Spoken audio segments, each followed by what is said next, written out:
يا اخوان ويا اخوات، شفتوا هذا المنظر؟ نهر يجري وفي وسط النهر مسجد. سبحان الله، ما شاء الله تبارك الله، روعة روعة. الأعمدة هذه من أيام الإنجليز، روعة.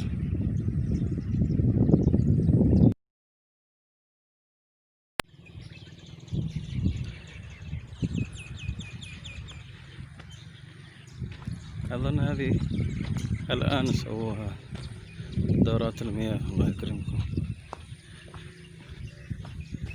الأشجار ما شاء الله تبارك الله.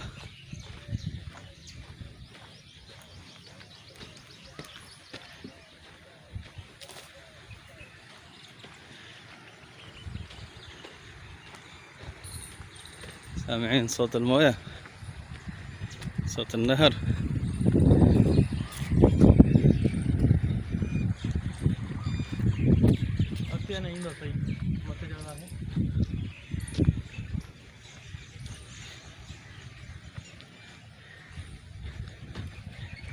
بسم الله.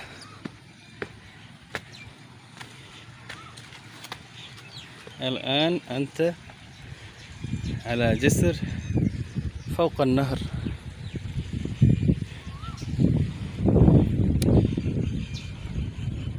سبحان الله.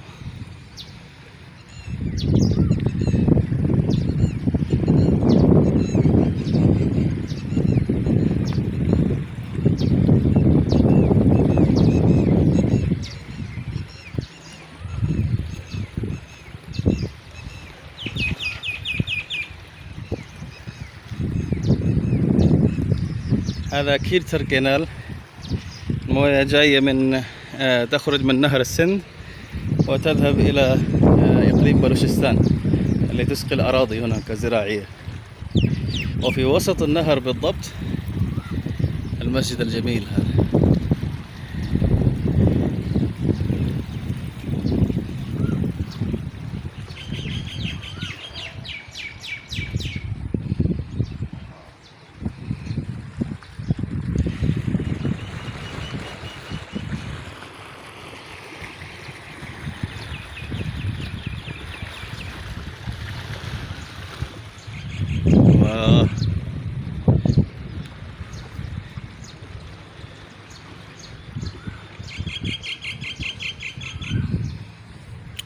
شو ما شاء الله اشتغلوا على المسجد. الهلال اشتغلوا عليه بالزخارف. ما شاء الله تبارك الله. هذا الطريق اللي جينا منه.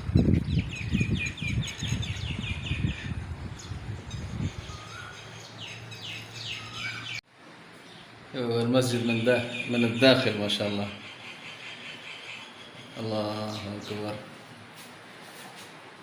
الله أكبر، روعة روعة.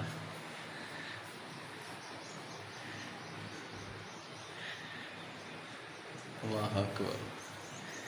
الشباك هنا إطلالة على النهر، وأنت فوق النهر أصلا. وهنا شباك، وهنا كمان. ما شاء الله تبارك الله.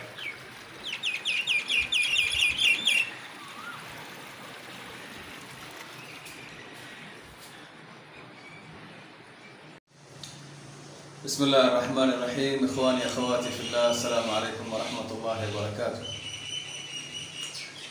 الآن أنا موجود في مسجد وسط النهر. هذا المسجد يتوسط النهر. نهر السند طبعا من هناك من الجهة الثانية وتخرج منه كنال يسمى كيرتر كنال، وهذا يروح ليسقي الأراضي الزراعية في إقليم بلوشستان. وفوق هذا النهر بالضبط في الوسط هذا المسجد اللي شفتوه الآن. إيش هي قصة هذا المسجد؟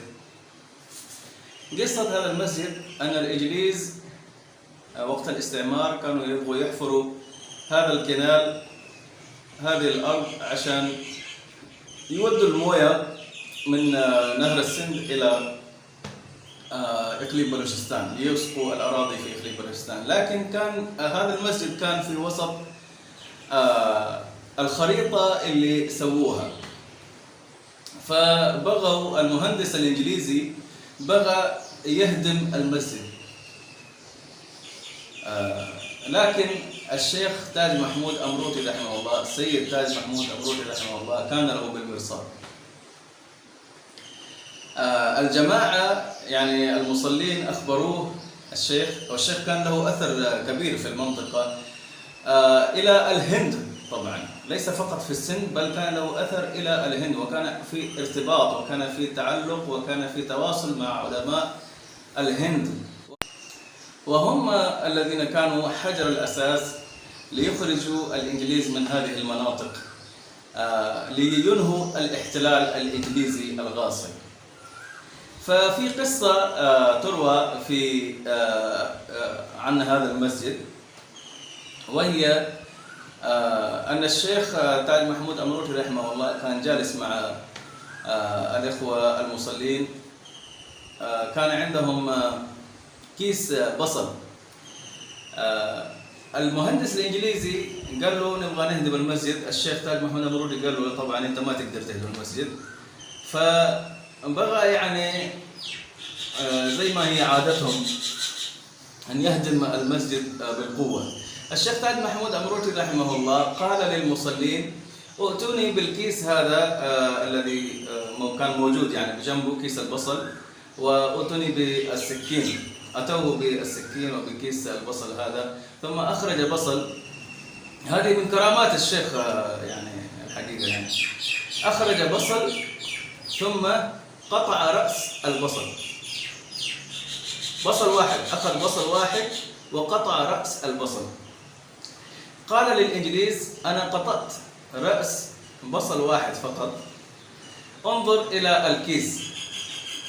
فنظر الإنجليز، المهندس هذا الإنجليزي في الكيس، شاف أن الجميع البصل كان مقطوع الرأس، ففزع وخاف. قال ما هذا؟ قال هكذا سوف أقطع رأسك هنا، وحكامك وآبائك في إنجلترا ستكون رؤوسهم مقطوعة.